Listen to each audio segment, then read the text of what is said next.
Assalamualaikum Koma.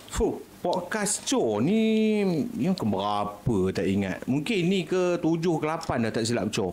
Tapi Koma episod kali ni permintaan Koma daripada dulu-dulu lagi. Yang mana minat podcast podcast Cho ni. Kali ni kita tampil dengan tajuk seram Koma. Tajuk seram. Tak kisah lepas ni kalau Koma tengok podcast ni, Koma rasa Koma pun nak ceritakan juga kisah seram Koma. Yang paling jauh utama kan Kuala lah. Kalau tak ada Kuala tak kisah lah. Kat mana-mana pun Koma kisah di seluruh Perak ke di mana pun tak kisah. Tapi kalau dapat Kuala lagi sempoi. Sebab kita, yang ini sekadar hiburan je. Tapi kalau boleh cerita tu cerita biar cerita benar lah Koma. Janganlah cerita reka-reka kan. Tapi Cho hari ni, dia sekarang master dekat Universiti Sultan Azlan Shah. Betul? Betul. Okey, tak kita kenalkan nama dia. Dia master sekarang. Lepas tu dia pun sebelum ni dia dapat anugerah yang agak hebat daripada Cho kagum. Biasalah orang Kuala. Mana ada orang yang cikai-cikai. Bapak sekarang dia orang Kuala semua. Dia dapat anugerah Chancellor Tuanku. Betul? Di USAH juga. Sekarang dia sambung master. Jadi kita tak nak cerita banyak, kita kena tanya dia. Kan? Biar dia cerita. Assalamualaikum, Edi. Waalaikumsalam warahmatullahi wabarakatuh. Apa khabar? Sihat ke, Cho? Terima kasih banyak, Cho, jemput saya. Satu jadi. Ya saya. Janganlah handsome sangat. Dia kalau masuk dalam KKTV ni memang Cho je kena handsome. Kan? Cho memang handsome lah, Cho. Awak tak boleh lawan. Itu betul. Okey, Eddie. Pasal Eddie dapat anugerah dulu kan di USAH. Masa tu belajar apa? Waktu tu saya ambil ijazah sarjana muda pentadbiran perniagaan. Oh, pentadbiran perniagaan. Ya. Okey. Mana business admin lah. Saya ambil business admin. Okey. Sekarang master apa benda? Sekarang saya ambil Master of Management, pengurusan. Oh, okey. Pengurusan. Eddie, yang tak kenal Eddie sekarang ni, mungkin dia kata tengok muka pun macam ini bukan orang Kuala ni, bukan orang Perak ni kan, orang Kuala Lumpur ni. Kita kena bagi tahu sikit. Jauh sikit.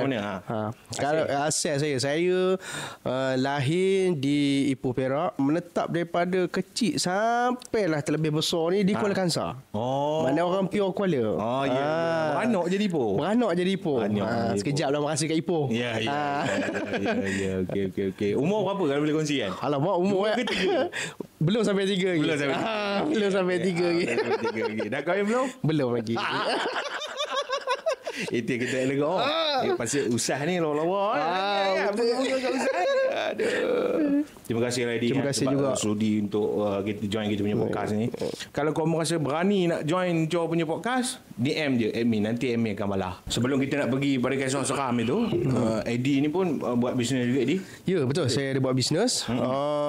Meniaga kecil-kecilan je di Candan Puteri, menghala ke USAS. Okey. Saya ada buat jagung cheese. Jagung cheese yang tarik tu. Yang tarik punya panjang tu. Jagung cheese saya buat. Alhamdulillah okey. Alhamdulillah setakat ni okey. Alhamdulillah. Datanglah Cho. Boleh nak datang. Boleh. Saya bagi je. Kongsikan kita punya tu waktu perniagaan. Okey, waktu perniagaan adalah daripada hari Isnin sehingga hari Khamis. Daripada pukul 2 petang sehinggalah 7 malam. Okey. Lambat juga sampai pukul 7 tu tutupnya kau. Jadi ada masa kau terjah dia. Tepi jalan dia. Nama jagung cheese Jagung cheese tarik by Eddie. By Eddie. Okey. Buat benda mistik ni. Setengah orang memang Allah bagi dia punya kelebihan. Dia boleh nampak apa orang panggil tu kasyaf. Orang panggil kasyaf. Orang boleh nampak. Adakah Eddie spesies tu? Spesies dia. Kalau kata kan, kalau kita cerita pasal kasyaf, kita ada beberapa kasyaf. Contohnya kasyaf mata, kasyaf hati, kasyaf pendengaran, kasyaf deria dan penglihatan. Jadi kalau macam saya lebih kepada mimpi sebenarnya. Serius? Ada yang tak nampak tetapi melalui mimpi. Ada 2 cerita yang mimpi yang bukan 2, tapi ada 3 yang saya akan ceritakan.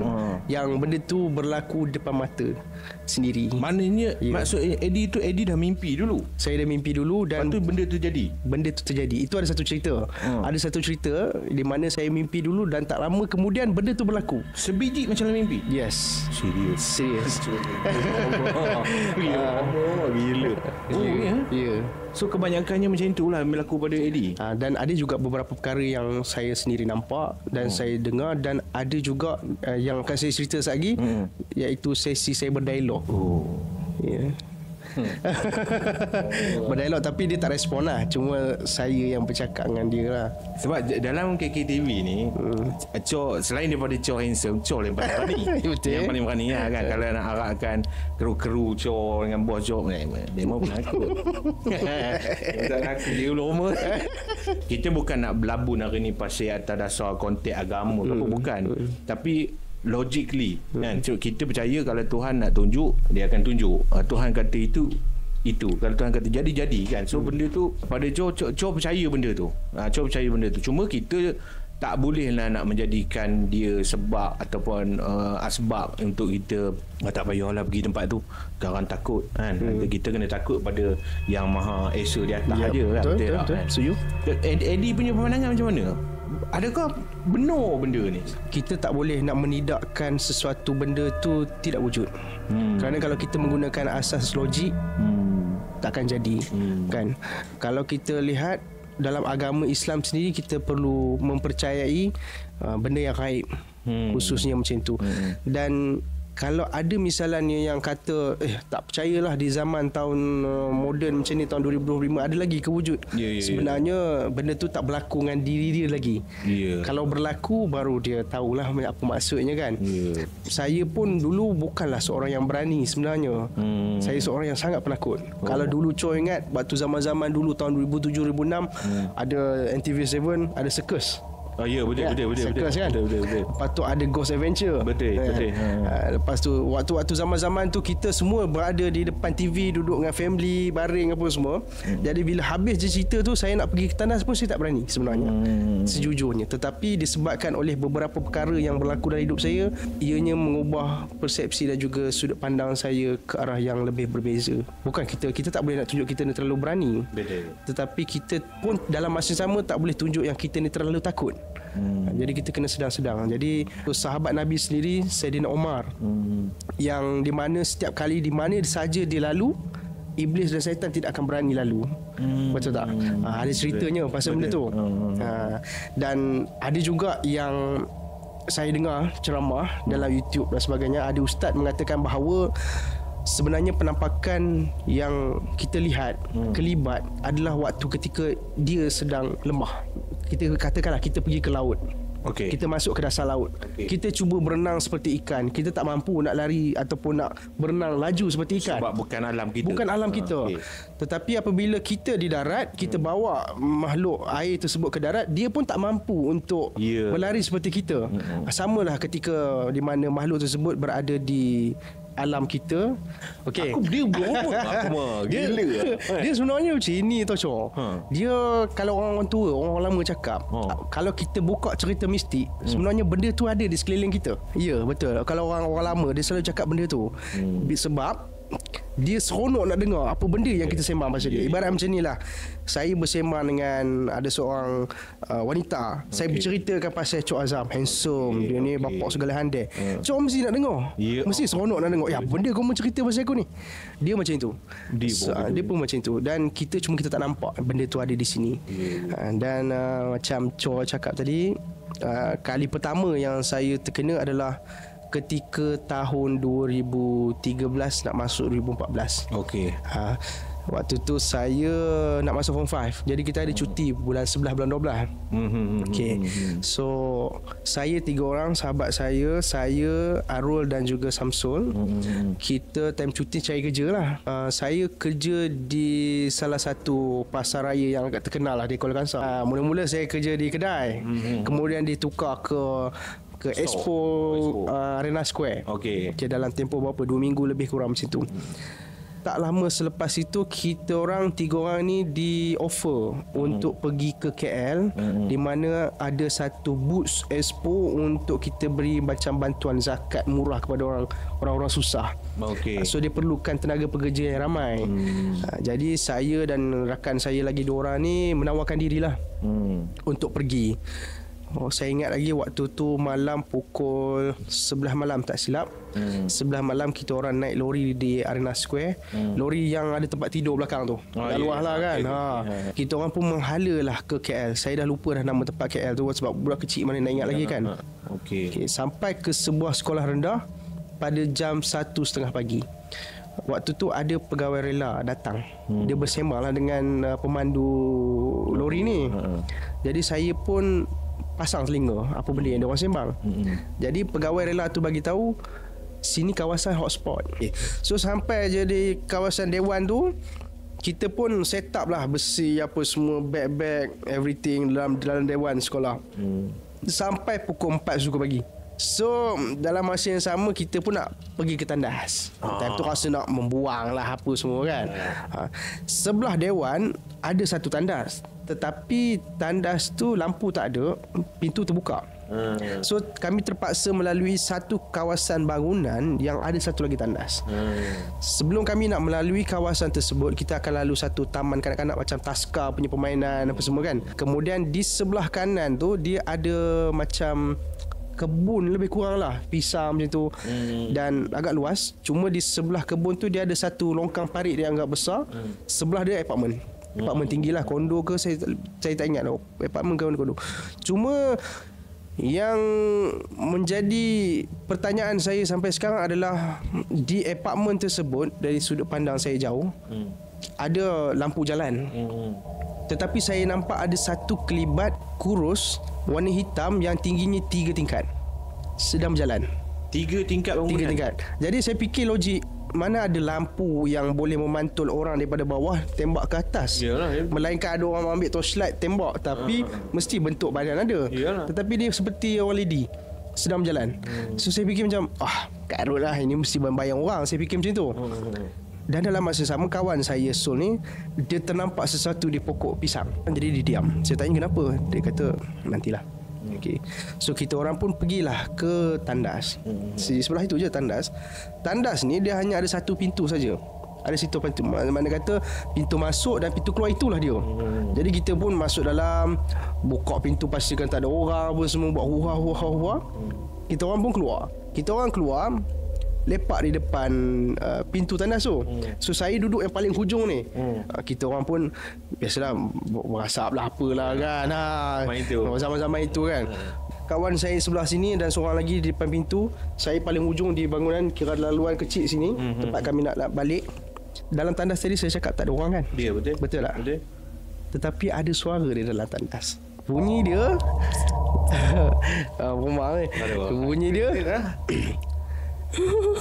dia bunyi agak garau, tapi dia macam gelak tu. Bunyi agak garau, tapi saya tak mampu nak buat garau. Suara saya tak garau, tapi dia perempuan lelaki, agak lelaki. Suara garau lelaki. Masuk kali ketiga, terus kami decide untuk keluar. Ingat tak saya cakap dia nampak sesuatu di kat pokok pisang? Okay. Sebenarnya yang dia nampak adalah pocong. Suara yang pocong tersebut, dia dalam keadaan senyum sebenarnya. Dan benda tu sebenarnya ada dalam tandas. Tapi tak habis di situ, Syah. Masa kami nak pulang balik ke belakang, ingat tak saya cakap ada satu tandas pintu yang tak tertutup, tapi lampu tak ada. Betul? Masa kami lalu di kawasan hadapan Dewan di sebelah sini, saya nampak ada satu sosok tubuh berbulu tinggi sedang memandang cermin. Kalau boleh describekan bentuk dia tu, ada gorila ke apa ke? Nak kata macam mawas. Tapi orang kata hantu raya kan. Kan?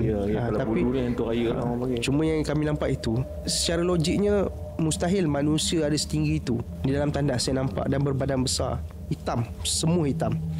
Maknanya Eddie mungkin time tu itulah dia salam pengenalan. Sebab daripada Kuala menuju ke Kuala Lumpur untuk buat ke satu roja dalam umur macam tu kan. Pergerakan tempat orang semua, kalau kita masuk kampung orang pun, orang dah macam, mereka anak siapa? Kenapa masuk sini? Itu orang. Apatah lagi benda tu versi dewasa sikit. Versi dewasa kan? Versi dewasa dekat Kuala ni. Versi dewasa ni setahun selepas kejadian tu. Okey. Waktu tu saya masih ingat, waktu tu tengah hit filem Island Tower. Waktu zaman tu 2014 tengah trend ni. Island Tower, dia orang buat cerita pun semua. Kami ni ada niat untuk buat paranormal. Mana vibe tu. Vibe tu dah jadi macam dulu aku dah nampak dah. Tak ada hair lah kata situ kan. So kita orang decide untuk Haikal tolong carikan satu kawasan rumah lama ke apa ke di kawasan Padang Rengas untuk kita masuk, dia kata situ. Selepas 2 hari dia bagi tahu ada satu kawasan ni, dia dah ronda kawasan dia, ada satu rumah yang memang dah ditinggalkan selama 20 tahun lebih kurang. Umur dia sama macam Alan Tower juga. Rumah lama. Tinggal kosong itu. Memang tinggal kosong. Jadi tak apa, kita set malam ni pukul 11 kita pergi. Baik. Waktu saya kamera bodoh je. Handphone biasa je kan. Dekat dengan sekolah agama ya. So dalam tu ada satu rumah. So kami pun decide duduk di depan sampai je di situ pukul 12 malam tak silap. Kita orang dah sebelum tu kita orang dah sampai dah, cuma kita orang bersembang dulu apa benda nak kena buat kan. Arul dengan Haikal lead di depan. Saya akan rekod video situ. Dari segi rumah memang agak usang. Rumput memang tinggi. Rumah papan bawah batu, lebih kurang macam tu. Tanah tu pun dah lendut ke bawah. Memang dah mendap. Tapi sebelah tu ada rumah orang lah. Buka pintu, memang tak ada apa. Dalam rumah tu memang tak ada apa, kosong. Diorang macam ada nak bina balik tapi macam tak jadi. Macam itulah, lebih kurang construction tak jadi. Pusing lah tengok keadaan sekeliling ruang tamu kan. So dekat ruang tamu tu ada satu tangga yang menghala ke atas, tingkat kedua. Tu saya pegang rekod kamera. Kawan saya Haikal dan Arul dia naik tangga dulu. So masa dia naik tangga, dia buka pintu. Tangan saya lengan panjang seperti ditarik. Saya sendiri nampak kain saya ditarik macam ni. Ada pergerakan baju. Pergerakan baju. Macam dia tak benarkan saya ataupun kami ni naik ke atas. Kawan saya dua ni dia pandang ke kiri. Tak ada apa. Bila dia pandang ke kanan, dia terus cakap, lari. Belah. Saya pun tak tahulah apa benda ni, belah kan. So dalam keadaan orang kata bila dah terlalu takut tu, dia jadi macam lawak lah. Sebab masing-masing dah lari. So kita orang pun berlari sambil gelak-gelak. Lari sebab apa ni? Sampai je ke tempat parking motor. Jadi Haikal dengan Arul cakap, kamu nak tahu tak apa benda yang aku nampak? Bilik atas berselerak tau. Tapi di ruang kanan ada satu tempat bersih, tetapi tilam dia beralaskan kain kuning, pantal berkain kuning. Dan ada bunga macam gaya pot, bekas bunga tu, gaya-gaya orang lama, bekas antik, lansir pun kain kuning. Jadi itu yang menyebabkan diorang rasa lari, sebab kawasan semua memang berselerak dan tak terurus. Tetapi ada satu kawasan di situ yang semua serba kuning, tapi tak ada orang. Elok pakcik ada sebelah rumah keluar. Dia keluar. Dia kata masa tu pukul berapa? Lebih kurang dalam pukul 12.30 pukul 1. Pakcik tu keluar sebab dengar bunyi kita orang gelak mungkin lah. Jadi dia tanya, dari mana, dia kata. Jadi kami terpaksa lah menipu pakcik. Kalau pakcik tengok minta maaf lah pakcik. Kami terpaksa menipu. Kami kata kami pelajar universiti, kita orang ada buat kajian ilmiah sikit je. Kami minta maaf pakcik. Ya ke, ada minta ke keizinan daripada ketua kampung, dia kata. Alamak, tak ada lah minta. Sepatutnya kena minta. Sebab takut nanti ada orang-orang geng-geng pemuda ke sini, dia ronda-ronda, dia ingat korang ambil barang ke apa ke, mencuri ke apa ke. Minta maaf lah pakcik. Tapi korang ni berani lah. Kenapa sih? Pakcik pun tak pernah masuk. Selepas 20 tahun tak pernah pakcik masuk dalam ni. Serius pakcik? Ya, serius. Kami tak pernah masuk. Jadi apa ada kat dalam? Kawan saya cerita lah. Dalam tu ada kain kuning, ada bantal kuning. Dia diam. Tak lama lepas tu dia kata lebih baik korang balik lah. Dia kata macam tu. So itulah kejadian paranormal yang pertama kami buat di rumah kawasan yang hampir ditinggalkan selama 20 tahun lebih.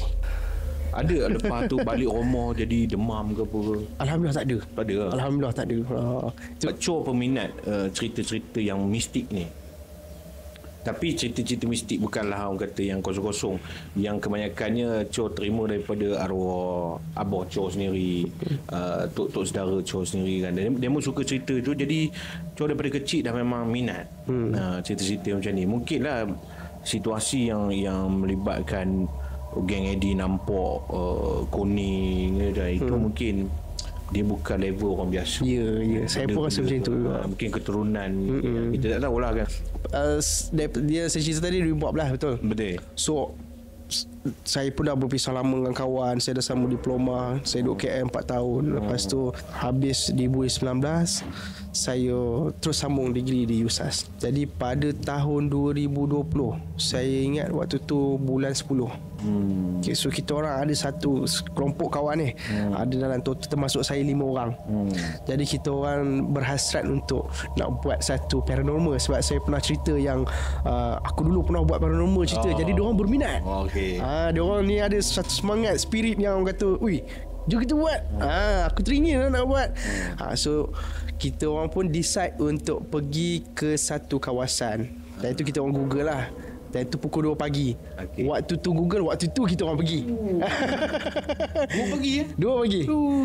Waktu tu korang kena ingat lah, waktu tu zaman-zaman PKP tau, tak ada kereta tau. Memang susah sikit nak keluar kan. R&R Tasik Raban. Gila di. Itu port memang gila-gila. Ya. Kita tahu yang Tasik Raban, R&R Tasik Raban, kalau betulkan saya kalau silap, ditutup pada tahun 2011. Nak sampai ke 2020 tu makan masa 9 tahun, betul tak? So maknanya dah 9 tahun ditutup. Pintu semua tutup, zinc tu. Ya, betul. Zinc tu tutup. Kamilah yang buka dulu zinc tu. Kamilah yang buka zinc tu dulu. Ini nama dia Paranormal Jenayah. Waktu tu budak-budak lagi, bodoh-bodoh lagi kan. So kita pun buka lah pintu. So masuklah satu kereta. Memang semak samun lah. Memang kawasan, memang masih ada jalan tar, tapi rumput dia agak semak samun. Sampailah ke satu tempat parking. So kita pun dulu tahu R&R Tasik Raban tu salah satu tempat yang cantik kan. Nampak cantik kan. Dan cantik. Unik. Sebab saya pun sempat merasa pergi ke situ waktu kecil. Jadi bila tengok balik keadaan yang setelah sekian lama ditinggalkan, saya rasa macam agak sayu. Kenapa dah jadi berhutan macam ni kan. So tiba-tiba mengimbau kembali zaman kanak-kanak dulu main dekat sini apa semua kan. So parking sahaja di bawah. Kita orang pun macam biasalah set up, bawa keluar handphone. Lepas tu pakai handphone je. Pakai handphone. Lepas tu torchlight pun segedabak alam besar, bawa torchlight kan. Sampai saja di atas, tak ada apa rasa seram pun sebenarnya. So kita rekod pergi ke kawasan belakang, tempat orang jual makanan apa semua kan. Semua dah kawasan memang dah orang kata teruk lah kan. Pada bahagian hadapan saya sempat melihat ada benda yang melayang, berwarna merah. Lalu warna putih. Ini warna merah. Sempat dia melintas sekejap. So, dia besar-besar, dia macam saiz bola. Saya tak pasti dia adalah, dia bukan kain ke apa? Dia bukan kain. Tapi dia saiz bola. Saya nak kata dia penanggal pun bukan penanggal, tapi dia macam orbs merah. Dia melintas. So di belakang. Yang tu saya tak sempat nak rekod. Kita orang decide untuk pergi ke tandas. Ada satu kawasan tandas, dan di situ tandas tu dia ada macam batu simen, macam pembatasan situ. Saya tengok dekat situ ada buku log pengawal tahun 2011 last. Dia sign 2011. So tengok, buku ni lama, rare ni buku ni kan, 2011. Perjalanan kita orang pun diteruskan nak pergi ke menghala ke satu lagi tandas. Di situ kami ternampak ada satu, dia kiri kanan ni hutan tau, kiri kanan ni hutan. Ada satu macam nak katakan wayar ke tali, saya tak pasti, tapi benda tu agak berat. Tapi dia bergoyang. Dia bergoyang kiri dan kanan. Mustahil benda tu bergoyang sedangkan kiri kanan daun pun tak bergoyang. Maknanya tak ada angin. Dan saya ada rekod video tu. Cuma video tu ada di handphone saya yang lama. Memang dia bergerak sendiri. Kawan saya pegang, dia diam, dia berhenti, tapi dia bergerak balik. Benda tu dia bukannya tali yang ringan, dia yang benda yang agak berat kan, macam wayar lebih kurang, dia bergerak. So kita orang macam, menarik ni, interesting, ada benda-benda macam ni. Lebih menyeramkan adalah ketika kami nak balik. Kawan saya ada seorang ni, dia macam tak puas hati sebab dia tak nampak benda-benda yang diharapkan. Koma dua, kalau nak duduk kat kereta, duduklah dulu kereta kan. Kita orang nak pergi tengok dulu kat atas. Tak apalah, saya dengan ada seorang lagi kawan saya, Usup nama dia, duduklah di kereta di kawasan parking bawah. Jadi yang lagi 3 ni, dia pergi naik balik ke atas, bawa torchlight lah, lampu apa semua kan. Dia sampai saja naik di atas, dia menjerit. Dia kata apa, keluarlah. Dia menggunakan kata-kata kesat lah. Dia macam dia nak mencabar benda tu. Keluarlah kau ni macam ni. Dia nak tengok juga. Dia nak tengok. Jadi saya rasa macam tak apa setuju lah dengan cara macam ni kan. Sebab dia mencabar benda yang kita masuk ke tempat orang. Tiba-tiba kita beragak orang kata apa, tantrum. Jadi benda tu jadi tak seronok lah kan. Betul. Elok diorang ada di atas, 3 orang tu tengah suluh-suluh. Saya ternampak, saya dengan kawan saya ternampak di bahagian ground floor, kawan saya yang sama yang berada di atas. Siapa tu Jom? Maknanya dia ada kembar. Yang Edi nampak tu dia tengah buat apa benda tu? Sama juga perbuatan dia, suruh lampu juga. 3 orang orang yang sama. Kami daripada jauh. Maknanya dalam jarak dalam 100 meter. Tak ada jauh mana, bawah daripada 100 meter lah kan. Kita memang dah nampak dah kawan 3 orang ni berada di atas. Dah pergi jauh dah suruh lampu. Dan 3 orang kita memang nampak jelas-jelas 3 orang. Tetapi ada di ground floor 3 orang berpakaian yang sama, seluar yang sama, torchlight yang sama, berada di bawah. Dalam masa yang sama serentak lampu ni atas berjalan, sini pun berjalan. Bermakna dia tu di dua, macam mana cakap, kalau orang kulit putih, orang Mak Saleh dia cakap doppelganger, kembar. Ataupun kalau kita ni nak kata korin, bukan korin, tapi dia macam ada makhluk yang boleh menyerupai manusia untuk bentuk dia. Iyalah, benda tu dia memang ada kelebihan dia. Ada boleh merupa apa macam mungkin lah. Memang macam tu kan. So saya dengan Usop, siapa ni, ada orang lain ke buat paranormal? Tak ada. Kenderaan mana ada siapa masuk. Elok waktu tu kawan saya nak bergerak datang balik, benda tu pergi ke belakang dan hilang. Kawan saya turun. Kawan saya turun, saya cerita balik. Kamu tahu tak benda yang kamu duk mencarut apa semua tadi? Sebenarnya benda tu ada kat bawah. Serius lah. Serius. Kita orang balik. Kawan saya yang agak macam orang kata menggunakan kata-kata kesat tu, dia jadi tak sihat. Dia ganggu 3 hari kena ganggu. Dia demam. Dia berubat dengan ustaz apa semua. Punya benda tu tak suka dengan cara dia. Yalah. Cuma rasalah zaman RR hidup. Dia sebenarnya kalau lah RR tu ada lagi, dia antara yang paling lawa. Ya, setuju. Teman setuju. Cok paling ingat lagi Cok naik dia naik atas dia ujung dia tu dia ada kafe. Kafe tu menghadap ke Tasik kan.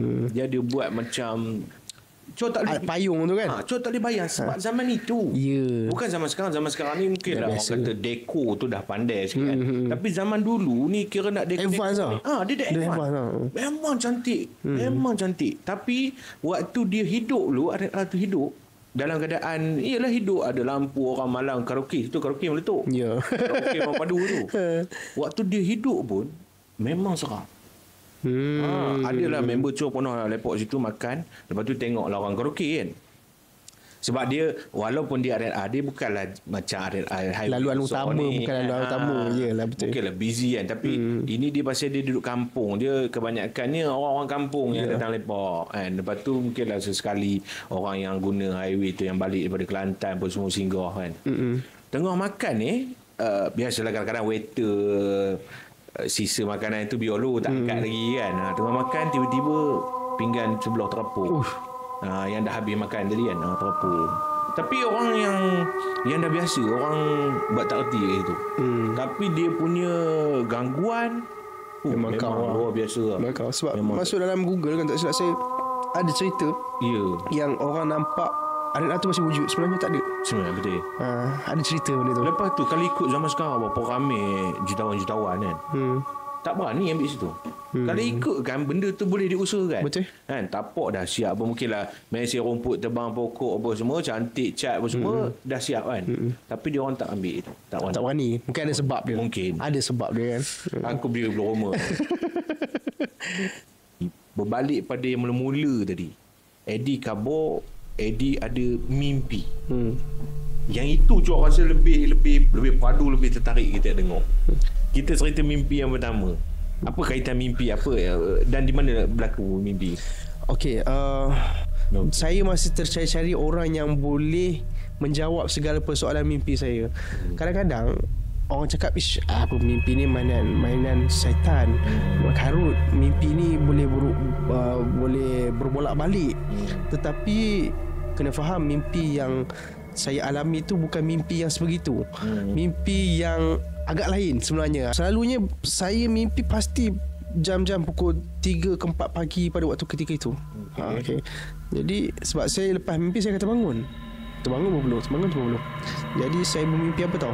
Kalau orang Kuala mesti tahu kawasan Lubuk Manjing, betul tak? Mesti kau tahu. Memang legend kan? Kawasan Lubuk Manjing. Jadi saya bermimpi di mana fizikal saya berubah menjadi lebih kecil. Okay, berubah menjadi, tak adalah kecil sangat, dia macam macam mana cakap, saiz yang bukan normal lah, tapi kecil. Tetapi di tepi-tepi beting-beting ataupun tebing-tebing tanah pasir tu, sebenarnya dalam mimpi saya nampak ada satu laluan pasir putih. Pasir dia tu bentuk pasir-pasir pantai putih cantik. Dia memang ada satu laluan je. Laluan dia berbengkak-bengkok sungai, dan tanah yang kita nampak berbukit tu sebenarnya dah tak ada. Kalau kita zahirnya kita nampak sini bukit kan, tangga, batu pokok, tebing semua kan. Bila dah masuk sini dah tak ada dah tanah tu. Dia indah tak? Sangat. Sangat indah. Itu yang saya boleh claim memang tempatnya lawa. Bila kita lalu di pesisiran, pernah tak nampak kalau di Pulau Pangkor kan ada waktu-waktu musim je kan, pasir kita boleh pergi ke pulau. Ya. Dia macam tu. Laut terbelah tu. Laut terbelah kan. Dia macam tu. Pasir je, dia melengkuk macam ni. So saya lalu situ dengan, saya pun tak tahu dengan siapa, tapi ada 3-4 orang. Lalu di situlah saya nampak ada sawah padi belah-belah kanan. Dia jadi automatically tempat tu jadi luas. Laluan utamanya di situ. Tetapi bila dah masuk ke situ, kita tak boleh nak imagine yang kawasan tu memang dah luas. Masuk je tiba-tiba sungai tu dah jadi macam keadaannya seperti dening-dening pantai, laut macam tu. Dia dah jadi luas. Masuk ke situ nampak ada perumahan, ada orang-orang yang berpakaian serba putih. Dan perumahan diorang pun gaya-gaya orang yang lama tapi moden. Memang cantik. Diorang pun seperti macam kita. Dan itu yang pertama. Kali kedua saya mimpi balik semula tempat yang sama. Laluan yang sama juga, tetapi saya lebih explore lebih ke dalam. Maksudnya saya masuk ke dalam, tengok apa lagi kawasan sini okey, tempat sini nampak lain kan. Dan diorang ada satu kawasan masjid yang di mana masjid tersebut ramai dengan kanak-kanak yang berlari apa semua kan. Semua baju putih. Penduduk tu semua baju putih, jubah apa semua. Dia pakai serban. Dan masjid tu pun agak luas. Semua berlari macam seronok nak menunggu masuk waktu lah kan. So di belah tepi tu dia ada satu ruang turun tangga pusing melengkar untuk ambil air wuduk. Saya turun, sempat ambil air wuduk dan naik balik semula ke atas. Tengok semua kawasan tu dah penuh orang dah duduk. Jadi saya tak berkesempatan nak duduk, nak solat sekali. Sedar-sedar saya terbangun.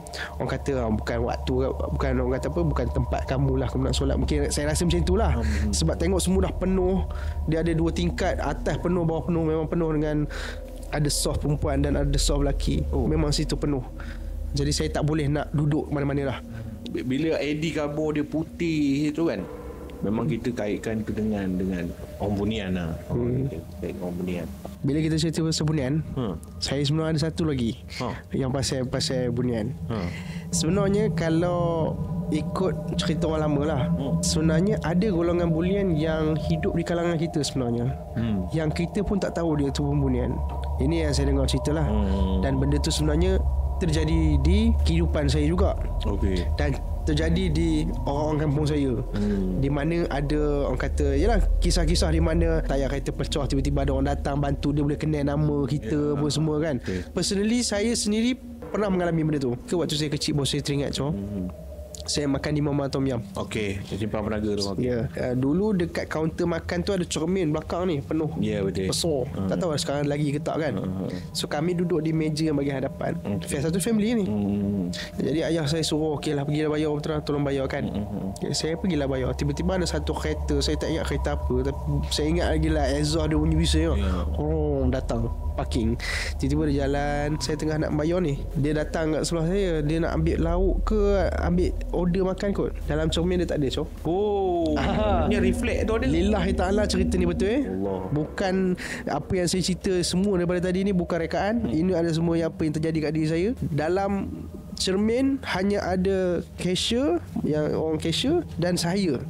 Dia ambil makanan, dia tak ada dalam cermin. Laki Kau pakai pakaian macam kita. Rupanya ayah saya perasan. Kamu perasan tak tadi siapa? Tak tahu bos siapa, tapi tak nampak dia dalam cermin.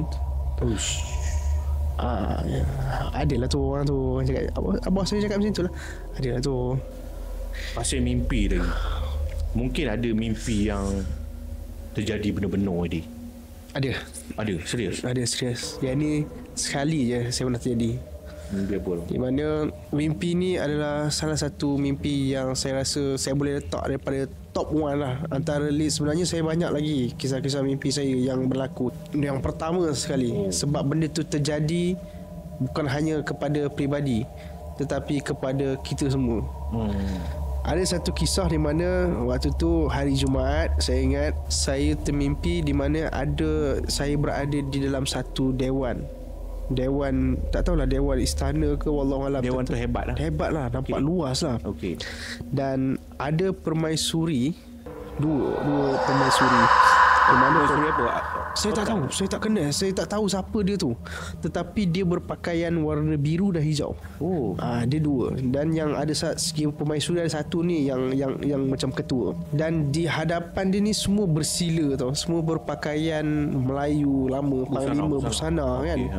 Permaisuri tu panggil saya untuk duduk sebelah dia. Jadi bila saya duduk sebelah dia, saya pun tak ingat apa benda yang dia sembang dengan saya kan. Dan saya ternampak abah saya, dia berjalan bersama dengan Agong pada waktu ketika itu.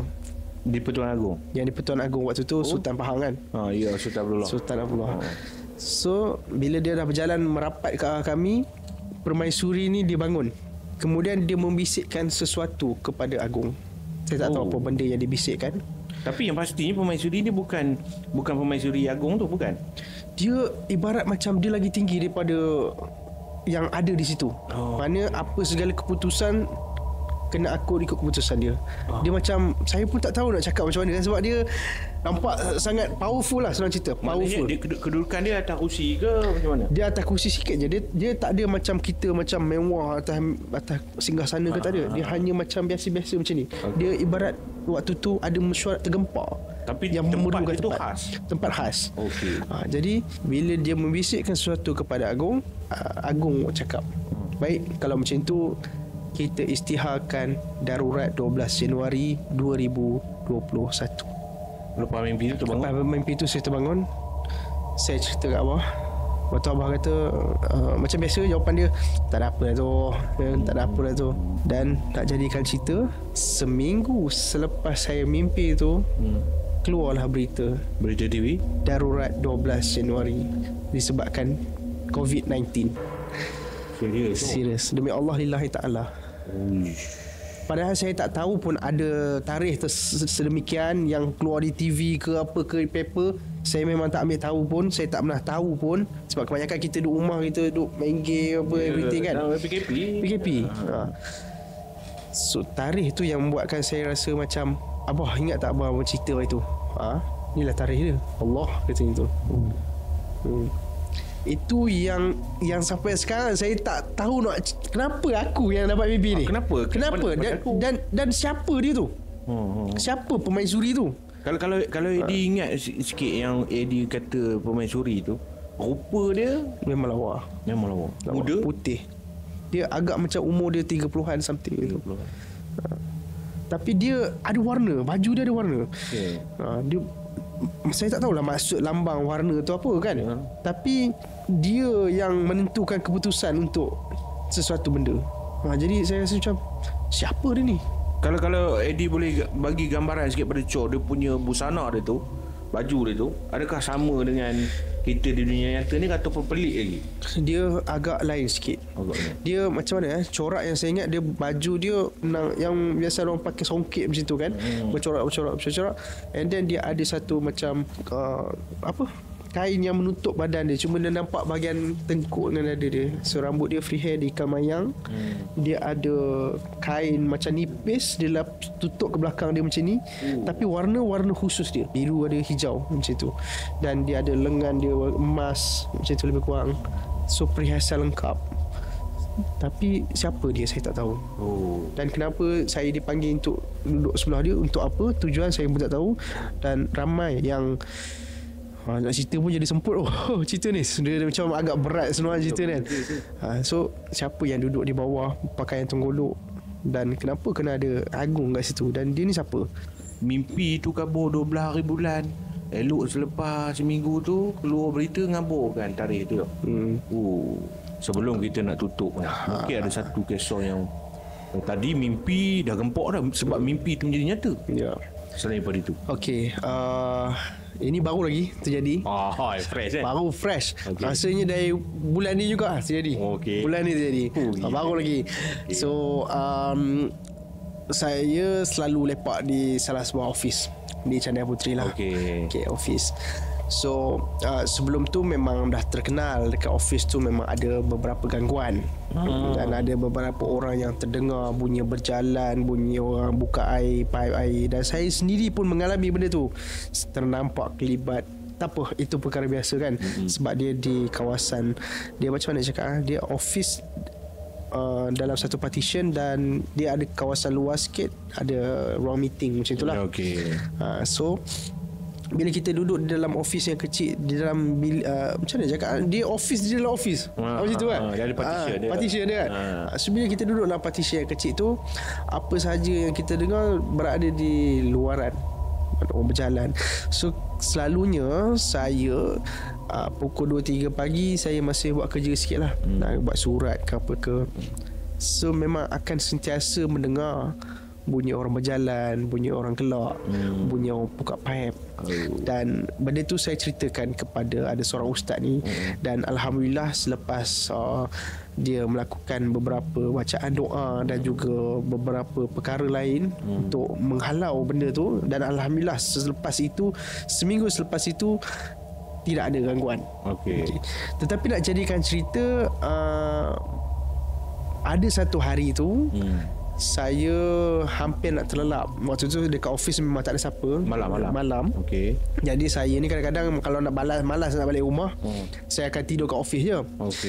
So bila tengah-tengah ralit main handphone apa semua, tiba-tiba saya terdengar di sebelah meja belah kanan saya ni ada bunyi tertikus. Mouse tu bunyi orang tekan, klik, tak. Saya diam jap. Benda meremang lah time tu. Handphone lagi, tak, bunyi mouse tekan. Saya diam lagi. Betul ke aku dengar ni? Ke aku berhalusinasi kan? Takut dah mamai-mamai kan? Selang 5 minit lepas tu terdengar lagi. Saya dah geram. Saya bangun, saya terus duduk kat kursi situ. Saya duduk kat kursi.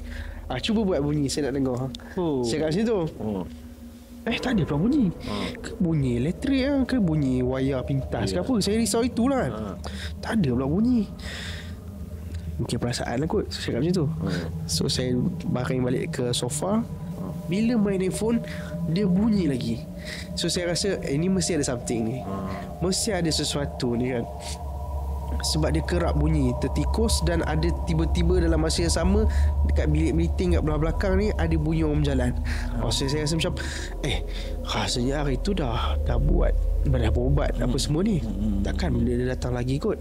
Ada satu bekas yang digunakan untuk ustaz tu bagi tahu, gunalah untuk kalau benda ni berlaku lagi, campaklah garam dengan ladi hitam ni, campaklah, bacalah surah, bacalah doa Nabi Sulaiman kan. Saya buatlah macam tu. Saya ambil, saya tabur. 10 minit lepas tu tiba-tiba ada bunyi lagi. Ini ganas ni. Sebab dia tak lari, dia tak menghilangkan diri. Maksudnya benda tu ini masih di sini ni, mati ni.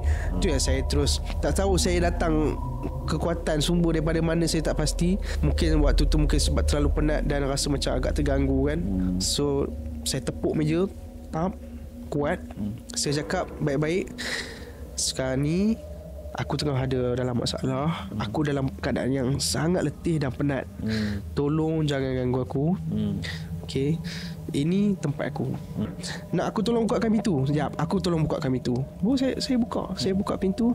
Aku dah baik hati dah ni. Aku dah tolong bukakan pintu untuk kamu, lawakan kamu keluar. Aku tak kisahlah macam mana sekalipun kamu nak keluar, nak tembus dinding ke, itu pandai-pandai kamu. Yang aku tahu sekarang ni, jangan ganggu. Aku hormati kamu dan kamu pun harus hormati aku juga. Sebab di sini adalah kawasan tempat aku. Kalau kamu tak nak terima benda ni, aku terpaksa gunakan cara keras lah. Cakap macam tu. Bila saya dalam keadaan lepas Habib cakap sambil buka pintu ni, saya terasa ada angin. Mana dia belah? Ya, angin. Aku dia udah roma. Lillahi ta'ala. Saya macam buka keluar angin. Tutup pintu, baring balik ke kursi. Sampai ke sudah tak ada bunyi dah. Tak ada bunyi tertikus, tak ada bunyi orang berjalan, tak ada dah. Itulah yang baru-baru ni terjadi. Apa-apa pun Cor rasa kita pun dah sampai penghujung ni. Cor nak ucapkan kesempatan ni, ucapkan terima kasih kepada Eddie. Kerana kalau Eddie tak sudi, tak jadi podcast kita kali ni kan. Terima kasih juga Cor. Seram kita ni kan. Kita dapat intipatinya Eddie ni dia mungkin ada kelebihan sikit sampai tahap selalu diberi petunjuk ataupun diuji cara mimpi dia tu. Betul lah. Saya hanya berfikir macam ni Cor. Ini bukan kelebihan, tetapi ini adalah ujian buat saya. Ini adalah ujian yang tepat dia tu. Ayat tepat. Ya. Tapi ada satu lagi saya nak tambah. Boleh. Saya pernah ditegur dan dimarah dalam mimpi oleh Puteri Telaga 7. Siapa pula Puteri? Apa aku kemang tu? Gila. Sebab apa tau? Ini saya sendiri yang kena marah. Sebab saya ada nak try seorang awet ni. Dia orang Kedah. Okey. Dia lawa, putih orang dia. Pernah lah dulu. Dunia lah ni nak try. Dunia nyata lah. Saya tak tahu lah, mungkin background keturunan salah silah dia apa ke kan. Okey. So saya macam nak try dia lah dulu lah, lama punya cerita kan. Tiba-tiba saya dapat mimpi. Saya tak pernah pun pergi ke Telaga 7, dekat kawasan di mana di Langkawi kan? Betul. Saya tak pernah sampai pun, tak pernah jejak. Tapi dalam mimpi tu saya dah sampai. Dan Puteri tu sendiri cakap kat saya, kamu jangan ganggu dia, kamu pergi dia dari sini kalau kamu tak nak kena apa-apa. Start daripada situ, entah kenapa selepas itu saya terbangun. 2 hari selepas tu saya tengok IG dia dah tak wujud, dah tak ada. Saya pun tak tahu kenapa. Terus dia macam dia block saya lah. Mungkin dia pun dapat benda yang sama ke, ataupun nasihat ke apa. Sampai sekarang saya tak dapat kontak. Mungkin dia pun mimpi yang sama. Maisuri tu suruh dia. Ya. Bila saya google balik, gambar memang betul. Itulah yang mimpi yang sama. Tempat telaga tu, situlah yang saya berdiri. Padahal saya tak pernah sampai ke situ pun. Itulah, dah tak ada dah. Kemungkinan juga Puteri tadi cakap, perempuan tu tahu nama dia? Nama perempuan tu? Perempuan saya tahu. Contoh kita buat contoh Ramlah lah. Ramlah, sebenarnya kamu jangan dengan Eddie. Kamu ni lawa, kamu pilih si Cor Azam. Pilihlah Cor Azam. Kamu cari media sosial, nama Cor Azam. Seram lah. Okey Eddie. Terima kasih banyak Eddie. Apa-apa pun Cor mengucapkan Eddie semoga berjaya dalam kehidupan. Sekarang sambung master, lepas ni mendapat kejayaan yang hebat apa semua. Amin, dan kalau kamu nak tahu lah, Eddie ni juga salah seorang orang kuat dalam Hari Kuala Lenggang yang baru-baru ni kita tengok. Dia salah seorang yang kuat lah. Okey. Tanya Eddie sikit mungkin. Kuala Lenggang ni ada lagi ke mungkin? Kan? Kalau Koma mengharapkan Kuala Lenggang ada, komen ramai-ramai. Komen ramai-ramai. Kalau ada orang kata 1,000 lah, 1,000 kan. Kalau ada 1,000 orang komen, kami nak. Baru kita buat lah. Kita akan consider untuk buat lagi pada tahun depan. InsyaAllah. Okey. Jangan lupa support Eddie punya perniagaan Jagung Tarik Cheese tu dekat Candan. Dan kalau korang ada juga kisah korang nak kongsikan, jangan lupa DM je admin punya media sosial ni KKTV, nanti admin akan balas. Okey, support Eddie, support KKTV. Jumpa lagi korang. Assalamualaikum warahmatullahi wabarakatuh. Bye bye. Bapak segala anda.